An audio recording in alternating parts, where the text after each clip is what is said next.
सुंदरवन जंगल में टुनटुनी चिड़िया अपनी माँ टूनी चिड़िया के साथ रहती थी। टुनटुनी चिड़िया को बचपन से ही सिलाई करने का बहुत शौक था।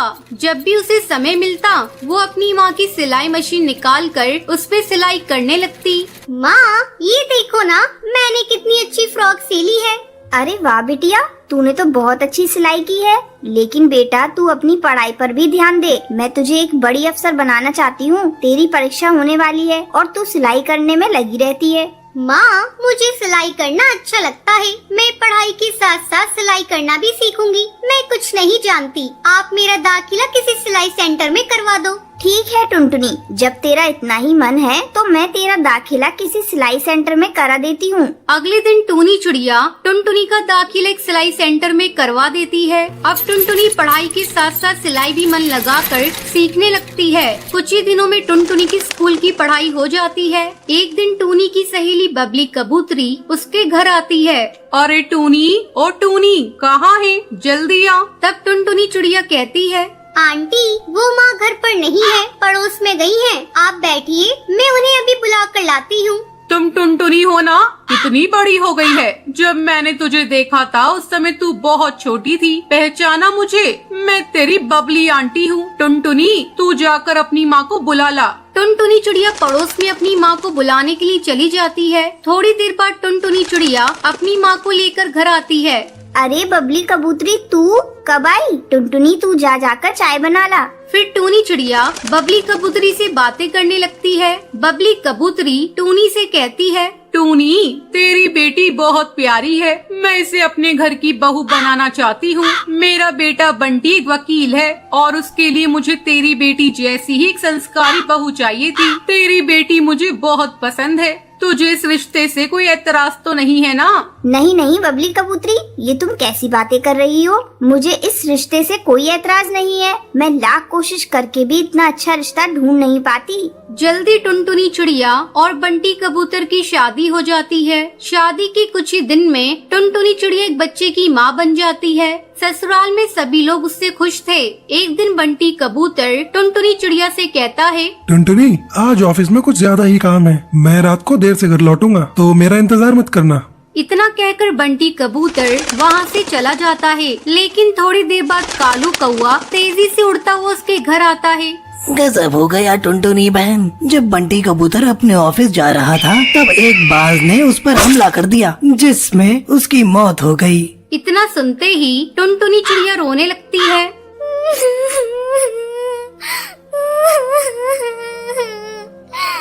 माँ जी ये सब क्या हो गया? माँ जी बंटी कबूतर के बिना भी ये घर कैसे चलेगा? टुनटुनी तो हिम्मत मत हार बेटा, ऊपर वाले की मर्जी के आगे किसी की नहीं चलती। इस तरह कुछ दिन गुजर जाते हैं। टुनटुनी चिड़िया अपना दुख भुलाकर सिलाई का काम करना शुरू कर देती है। आस पड़ोस के पक्षी उसके पास अपने कपड़े सिलवाने के लिए आने लगते हैं। एक दिन हरी काकी उससे कहती है, टुनटुनी तू तो इतनी अच्छी दर्जी है, इसके बारे में तो मुझे पता ही नहीं था। कम पैसों में बहुत अच्छे कपड़े सिल देती है। तू ऐसा कर, अपना एक बुटीक खोल ले। हाँ काकी, आपका सुझाव बहुत अच्छा है। मैं जल्दी ही अपना बुटीक खोलूंगी, लेकिन इसके लिए पहले मैं माँ जी से इजाजत लूंगी। हरी काकी के जाने के बाद टुनटुनी चिड़िया अपनी सास से बुटीक खोलने की इजाजत मांगती है। माँ जी क्यों ना मैं अपना एक बुटीक खोल लूं, इससे अच्छी कमाई हो जाएगी। ठीक है टुनटुनी, तुझे जो अच्छा लगे वो कर। तू अपने बुटीक का अच्छे से काम कर, मैं तेरे बच्चे को संभाल लूंगी। जल्द ही टुनटुनी चिड़िया अपना बुटीक खोल लेती है। अब उसकी कमाई पहले से दुगनी हो गई थी। इस तरह टुनटुनी चिड़िया खुशी खुशी अपनी जिंदगी बिताने लगती है। टुनटुनी नाम की धोबन अपने पति बंटी के साथ धोबी घाट पर काम किया करती थी। टुनटुनी और बंटी की जिंदगी में खुशियों की कोई कमी नहीं थी। उनके पास जितना अनाज होता था वो उसमें गुजारा कर लेते थे। एक दिन बंटी अपनी पत्नी टुनटुनी को कहता है, टुनटुनी जब से तुम मेरी जिंदगी में आई हो मुझे ऐसा लगता है मेरे सारे दुख और दर्द कहीं चले गए हैं। हाँ जी, ये तो आपका बड़प्पन है। मैं तो आपसे शादी करके बहुत सुखी हूँ। बस मेरी जिंदगी में एक ही कमी लगती है, काश वो भी हो जाए। इतना ही कहकर टुनटुनी चुप हो जाती है। टुनटुनी मुझे पता है तुम किस बारे में बात कर रही हो, लेकिन नसीब के आगे किसका चला है? भगवान जो चाहता है वही होता है।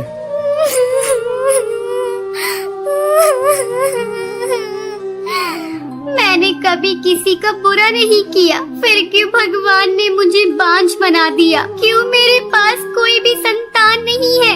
मैं हमेशा से ही दूसरे के बच्चों को खिलाकर अपना दिल बहला लेती हूँ, लेकिन मेरा भी मन करता है मेरी खुद की संतान हो जो मुझे माँ कहकर बुलाए। टुनटुनी तुम परेशान क्यों होती हो? कोई नहीं, भगवान ने चाहा तो हमारे पास भी संतान होगी। चलो अब अपना काम करते हैं। कुछ कपड़े धुलने के लिए पड़े हैं, उन कपड़ों को धो लेते हैं। हाँ जी, आप सही कह रहे हैं। चलिए, काम तो करना ही है। टुनटुनी जाकर कपड़ों का गट्ठा खोलती है और उसे देखकर रोने लगती है।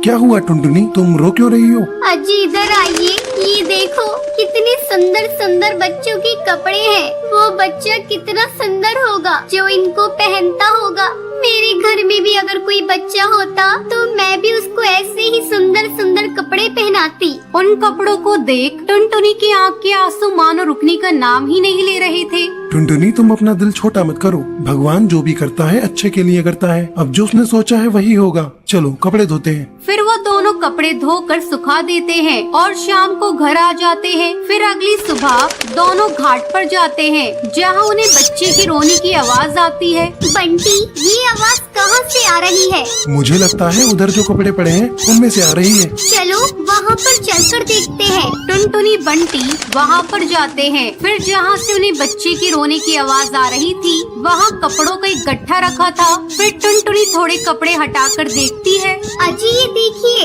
इन कपड़ों में तो कोई बच्चा लिपटा हुआ पड़ा है। टुनटुनी बच्चे को देखती है, वो एक बहुत ही प्यारी चिड़िया थी। अजी ये कितनी सुंदर चिड़िया है। कौन इतनी प्यारी चिड़िया को यहाँ पर छोड़ गया है? पता नहीं कैसे कैसे पक्षी है। कोई बच्चे को तरसता है तो कोई बच्चे को छोड़कर चला जाता है। खैर जो भी हो, अब से ये बच्ची हमारी है। हो सकता है भगवान ने तुम्हारी सुन ली हो और ये बच्चा तुम्हें दे दिया हो। फिर बंटी जैसे ही बच्चे के नीचे पड़े कपड़ों को उठाता है तो वो देखता है उसके नीचे बहुत सारे पैसे पड़े थे। अजी ये इतने सारे पैसे इस बच्ची के साथ कौन छोड़ गया? शायद जिसने इस बच्ची को छोड़ा है उसने ही इसकी परवरिश के लिए पैसे छोड़े हैं। पर कोई ऐसा क्यों करेगा? मेरी तो समझ में नहीं आ रहा है कि कोई ऐसा क्यों करेगा। लेकिन कोई ऐसा करके गया है। चलो ये पैसे इस बच्ची के लिए ही है, तो बच्ची के काम ही आने चाहिए। टुनटुनी और बंटी बच्ची को घर ले जाते हैं और बच्ची को अच्छे अच्छे खिलौने लाकर देते हैं और बहुत अच्छा खाना भी खिलाते हैं। बच्ची भी अब धीरे धीरे बड़ी होने लगती है। एक दिन टुनटुनी बंटी से बोलती है, अजी अब हमारी बच्ची बड़ी होने लगी है, हमें इसको अच्छे से स्कूल में पढ़ाना चाहिए क्योंकि ये बहुत ही चतुर है और कितनी सुंदर लगने लगी है। टुनटुनी चाहता तो मैं भी यही हूँ, इसको अच्छे से अच्छे स्कूल में पढ़ाना। लेकिन तुझे तो पता ही है हमारी इतनी कमाई नहीं होती कि अपनी बेटी को अच्छे से स्कूल में पढ़ने के लिए भेज दें। लेकिन कुछ भी हो, मैं अपनी गुड़िया को उस स्कूल में जरूर पढ़ने भेजूंगा और एक अच्छी चिड़िया बनाऊंगा। बंटी ये सोचकर अपने धोबी घाट की तरफ चलता है तो वो देखता है उसके धोने वाले कपड़ों के बीच में कुछ पैसों की गड्डी पड़ी थी। फिर वो सोचता है, आखिर ये सब कौन कर रहा है? इसका मतलब कोई तो जानता है कि उसकी बच्ची हमारे पास है और वो उसके बदले हमें पैसे देकर चला जाता है। फिर बंटी पैसे उठा लेता है और बच्ची को अच्छे से स्कूल में पढ़ने भेज देता है। एक दिन बंटी टुनटुनी से कहता है, टुनटुनी पता नहीं, जब भी हम पैसों की बातें करते हैं या उसकी जरूरत होती है तो कोई हमारे कपड़ों में पैसे छोड़कर चला जाता है। लेकिन ये सब कर कौन रहा है? हमको उसका पता लगाना पड़ेगा। अजी आप सही बोल रहे हैं, इसके लिए हमें कुछ न कुछ तो करना ही पड़ेगा। मैं एक प्लान बताती हूँ। फिर टुनटुनी बंटी को कुछ समझाती है। अगले दिन बंटी कबूतर धोबी घाट पर रोने लगता है। आसपास के पंछी उससे पूछते हैं, अरे क्या हुआ बंटी, रो क्यों रहे हो? क्या बताऊं भाई, मेरी बेटी ने आज कुछ खिलौनों की मांग करी है और मेरे पास बिल्कुल भी पैसे नहीं है। मैं नहीं चाहता कि मेरी बेटी का दिल दुखे, इसलिए मैं उसे खिलौने दिलाना चाहता हूँ, लेकिन मेरे पास पैसे नहीं है।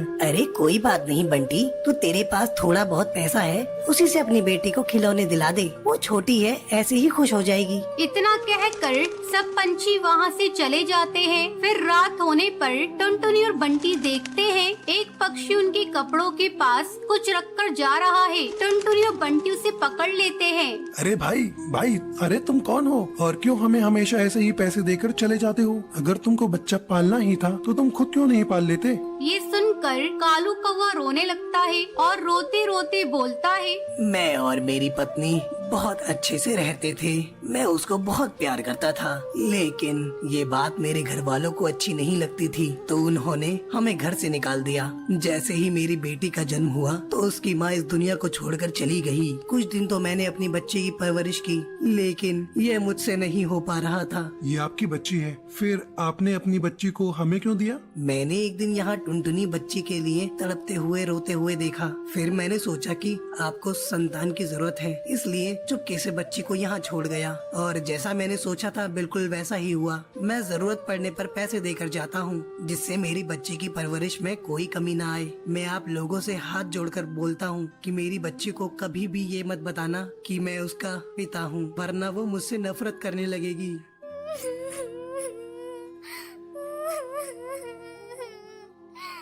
ठीक है भाई साहब, पर मैं आपसे ये कहना चाहती हूँ, आपने एक बांझ की सोनी गोद को भर दिया है, तो इस पर जितना हक हमारा है उतना आपका भी है, और आप कभी भी इससे मिलने आ सकते हैं। फिर कालू कौवा और बंटी इस बात से सहमत हो जाते हैं और अगले दिन बच्ची की पिता को अपने घर पर दावत के लिए बुलाते हैं। और फिर ऐसे ही टुनटुनी, बंटी और उनकी बच्ची और साथ ही साथ बच्ची का पिता सब मिलकर खुशी खुशी रहने लगते हैं।